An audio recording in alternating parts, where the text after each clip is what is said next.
Hola amigos, amigas, ¿cómo están? Espero se encuentren muy bien. Quiero hacer un video, o mejor dicho, crear un espacio de reflexión, un espacio de debate, un espacio donde ustedes se puedan manifestar, donde nos podamos manifestar libremente, donde cada uno pueda aportar su propio pensamiento, ¿no?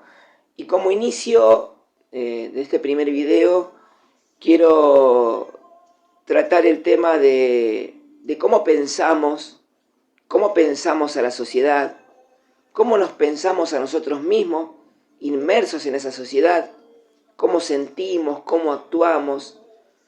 Y entiendo, en mi parecer, que existen categorías conceptuales socialmente construidas en el cual determina nuestro pensamiento, o nuestra personalidad, o nuestra forma de ser, o cómo sentimos, cómo actuamos. Esas categorías o conceptuales o conceptos socialmente construidos o representaciones sociales son lo que creo que nos hacen como persona. Ahora, es un tema a debate. Yo, para este espacio, propongo que por un instante nos pensemos por fuera de esas representaciones sociales, por fuera de esos conceptos socialmente construidos, nos pensemos por fuera del sentido común, nos pensemos un instante por fuera de, de aquello que ideas, costumbres, tradiciones que nos determinan, ¿sí? Después podemos, obviamente, seguir con el mismo pensamiento, con nuestras costumbres, con nuestras tradiciones, pero que nos permitamos pensar por un instante. Y lo significativo de esto es que aquel camino que elijamos, de cómo pensamos, cómo sentimos y cómo actuamos, sea propio y no condicionado o determinado por esas representaciones sociales o por esas categorías conceptuales socialmente construidos. ¿A qué me refiero con las representaciones sociales? O con las representaciones que tenemos de las cosas, de la vida, de las personas. Refiero justamente, por ejemplo, concepto de discapacidad, como una categoría construida, como un concepto socialmente construido, o qué representación, preguntarnos qué representación tenemos de la discapacidad, preguntarnos qué pensamos, qué sentimos acerca de la discapacidad. Yo recuerdo una gran profesora que tuve, Viviana, que me enseñó el concepto o el término de diversidad funcional. El concepto de diversidad funcional viene un poquito a romper con esa idea de discapacidad. Término discapacidad como un término excluyente, como un término que etiqueta, que diferencia a las personas, que estandariza a ciertas personas y que se le da ciertas oportunidades en la vida a ciertas personas porque tienen discapacidad, ¿no? El término de diversidad funcional es mucho más amplio, refiere un poquito a que todos podamos llegar a hacer lo mismo o tener la misma accesibilidad en las cosas de la vida, tal vez haciendo de distinta manera. Yo creo que todos somos diversos en nuestras funciones. Entonces, es un poco más amplio y poder terminar con esa representación social que es justamente etiquetar o marcar a unas personas con discapacidad. Yo me pregunto si la ceguera, el problema de audición, eh, tener, tener alguna dificultad motriz, el problema del habla, o a un tema cognitivo, como por ejemplo, lo tiro como ejemplo, los chicos, chicas o personas con síndrome de Down. Obviamente después voy a hacer un video donde voy a profundizar más sobre el tema de discapacidad, sobre el término de diversidad funcional, pero justamente para que entendamos eso de la representación social, lo elijo como ejemplo, el tema de la discapacidad, qué representación tenemos sobre la discapacidad. Y entonces me preguntaba si eso que llaman por ahí patología o enfermedad o problema de ceguera, de visión baja o problemas motrices, si es realmente una barrera para un pleno desarrollo o para la independencia de una persona, para desarrollarse una persona en las actividades y disfrutar de la vida, si realmente es una barrera, por ejemplo, ser síndrome de Down. O la barrera son las construcciones sociales o la representación social que hicimos de la capacidad, o las barreras son sociales. Por ejemplo, yo creo que se construye la sociedad, las ciudades, las plazas, los edificios, las instituciones, se construyen para cierto ideal de persona en sus construcciones, ¿no? En sus espacios, en lo cual ciertas personas, por ejemplo, con problemas motrices, quedan por fuera o no pueden acceder de manera libre o de manera independiente, siempre acceden dependiendo de la ayuda de otra persona. Entonces, yo no creo que sea un problema para un desarrollo independiente o una actividad o un manejo independiente tener alguna dificultad motriz, sino que la barrera es justamente esas construcciones de cómo se construyen las ciudades, las plazas, las instituciones, los edificios, de cómo se construyen las calles. Yo creo que esas son las verdaderas barreras. O por ejemplo, yo no creo que ser síndrome de Down sea una barrera para formarse como profesional. Yo creo que la barrera es el diagnóstico que se le depositó a esa persona como diciendo, tu hijo tiene síndrome de Down, por lo tanto va a poder participar de manera limitada o de ciertas cosas de la vida.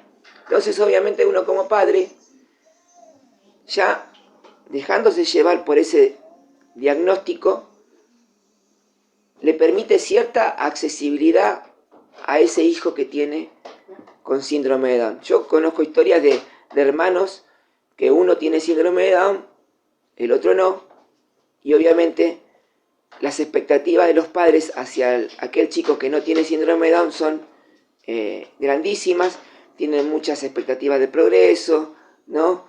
Y le brindan todas las herramientas necesarias para que pueda desarrollarse como persona. No hacen lo mismo con el otro hijo que tiene síndrome de Down, lo minimizan, lo limitan y no le permiten o no le dan los mismos derechos o las mismas oportunidades que su hermano. Obviamente, en mi parecer, ustedes opinarán, es un error, porque yo creo que desde chiquitito, si se les da las mismas oportunidades, pueden acceder a lo mismo, pueden participar de lo mismo, pueden trabajar de lo mismo. Seguramente, como decíamos, la diversidad funcional de distinta manera, pero podemos hacer o terminar con ese concepto, con esa representación de cómo pensamos a la discapacidad, de que ser síndrome de Down es una barrera para el desarrollo de la persona, sino que la barrera es el diagnóstico o esa representación o esas construcciones sociales que se hacen de la vida. Esto como ejemplo, entonces, sobre la discapacidad, ¿no? Que podamos reflexionar un poquito también de cómo pensamos la vida, cómo nos pensamos a nosotros mismos.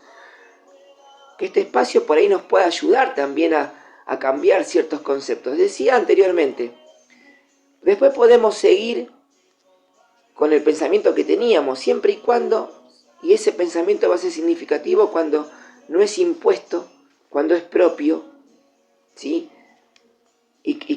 O que por miedo, por tradición familiar o por costumbres, mantenemos ciertos conceptos de la vida, ciertos conceptos de las personas, ciertos conceptos de las cosas, y no nos permitimos pensar un poquito al revés o pensar distinto de lo que pensamos hasta el momento, ¿sí? Entonces, animarse a reflexionar y a pensar de cómo vemos, después podemos elegir, de esto se trata, ¿no? Yo acá quiero instalar también la idea de diversidad, la idea del pensamiento propio, de que podamos manifestarnos y dar la oportunidad de de ser uno mismo, o de reflexionar y pensarse, ¿soy uno mismo? ¿Soy yo?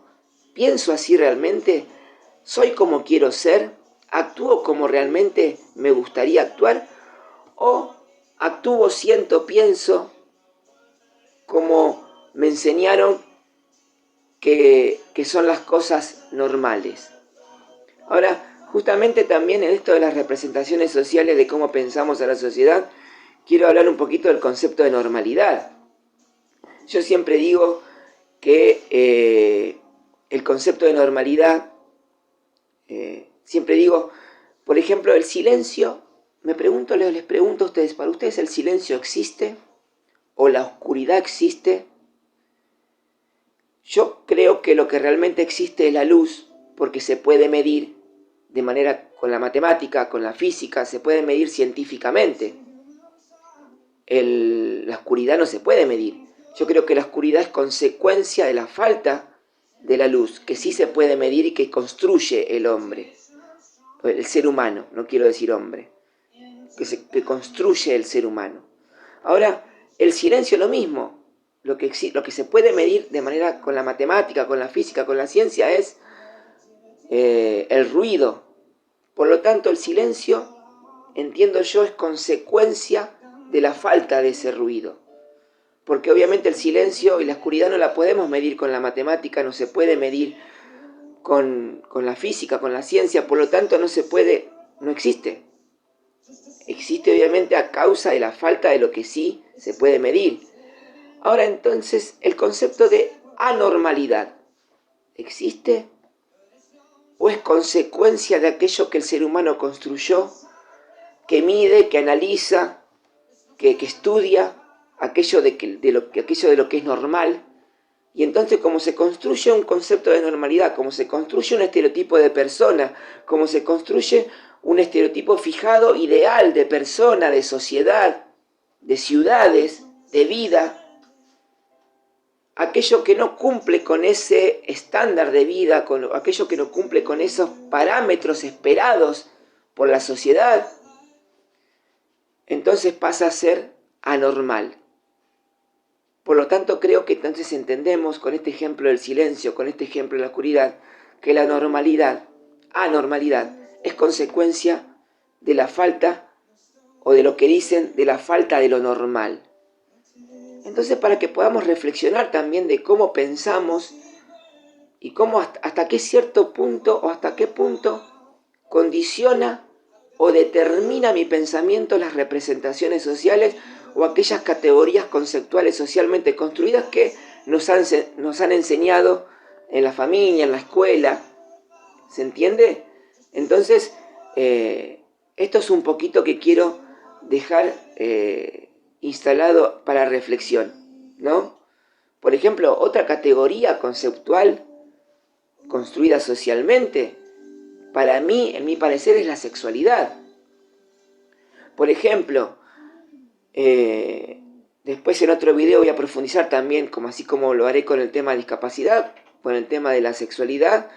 Y por ejemplo, las personas trans, yo le pregunté a una persona trans, ¿por qué no te puedo llamar mujer si realmente es lo que sos y es tu identidad verdadera ahora que elegiste ser mujer? Y esta persona me dijo, porque todavía estamos en la lucha y falta mucho para cambiar el pensamiento social y para que seamos reconocidos como realmente lo que queremos ser. Entonces obviamente tenemos que diferenciarnos y llamarnos personas trans. Ahora, qué lindo sería poder caminar o cambiar esta representación social y aquella persona que eligió ser mujer o que eligió ser hombre pueda ser considerado como tal y no tener que diferenciar a dos mujeres. Una es una mujer normal y la otra es una mujer trans. Entonces ahí hay una etiqueta, una diferenciación, una calificación diferenciada y que entonces tomamos como normal a la mujer que nació con vagina porque esa es la verdadera mujer, y a la mujer que eligió ser mujer pero tiene pene no es una mujer, sino que es una mujer construida, una mujer trans. Ahora, como suena, también que nos haga reflexionar, qué feo poder o tener que etiquetar de esta manera, ¿no? Pasa mucho en el aula, yo les cuento, que yo tengo diversidad de alumnos y hay chicos y chicas trans. Y me preocupa mucho cuando se dan las clases de ESI, de Educación Sexual Integral, de cómo se dan cuando, por ejemplo, he hecho trabajo de campo en primaria, he visto a docentes en las cuales cuando explican el cuerpo humano, explican que el hombre tiene pene, el varón masculino tiene pene, y la mujer, nena, femenina, tiene vagina. Ahora, en el aula hay chicas con pene y hay chicos con vagina. Porque obviamente su documento legalmente los identifica con esa identidad, pero no se han podido operar o no quieren, pero su identidad, su ser, su personalidad es de mujer y es de hombre. Lo que pasa que tienen el órgano, una chica tiene pene y un chico tiene vagina.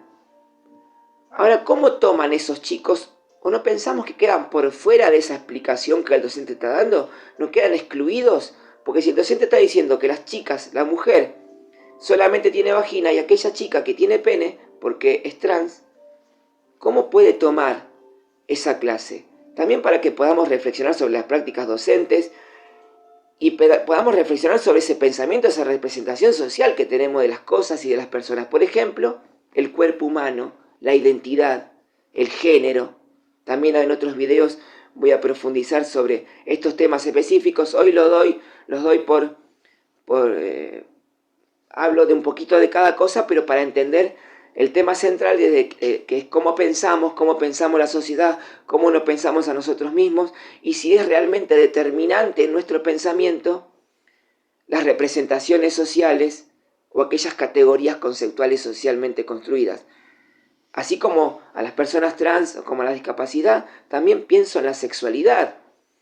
Yo ojalá, es un pensamiento mío, ojalá, creo que faltan muchas generaciones, pero un día la sexualidad se tome como algo íntimo, como algo realmente de uno, personal, y que no se tenga que marcar ni etiquetar. Yo creo que el concepto de homosexualidad, el concepto de lesbianismo, el concepto de bisexual, son etiquetas sexuales y que diferencian y que en ciertos casos excluyen de lo normal, que lo normal es tener que un hombre tenga relaciones sexuales con una mujer.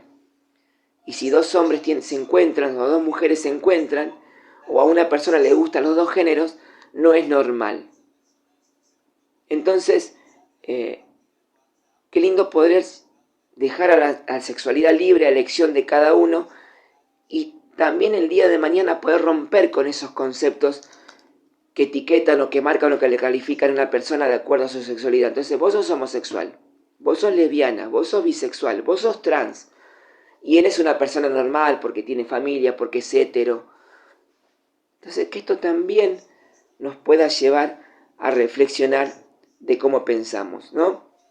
Tiro estos temas, discapacidad, transexualidad, sexualidad, para que pensemos en las representaciones sociales. Hay mucha diversidad de temas que después iré tratando con cada video específicamente. Un tema central que quiero tratar es la sexualidad justamente en la tercera edad, en la vejez.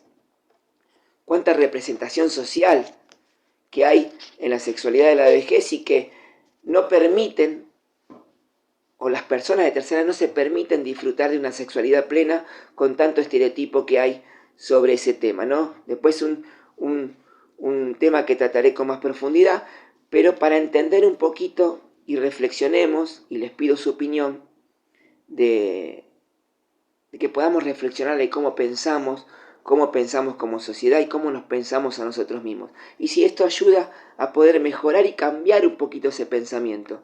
Obviamente, cada uno, que este espacio sirva para que podamos darnos cuenta de que ese pensamiento que construyamos sea propio, que nos permitamos por un instante pensar, reflexionar y no dejarnos llevar por las representaciones, por las enseñanzas tradicionales, por las creencias, por las costumbres impuestas, y que entonces podamos reflexionar en si, o podamos dejar de estar expectantes de la aprobación del otro y poder ser nosotros mismos.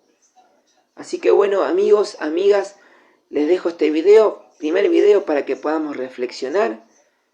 Y espero sus comentarios, espero sus me gusta, sus likes, espero sus opiniones y que bueno, y que propongan temas para debatir también en este espacio de reflexión, debate y de manifestación. Así que les mando un abrazo grande a todos, espero que estén muy bien. Gracias por permitirme también dialogar con ustedes.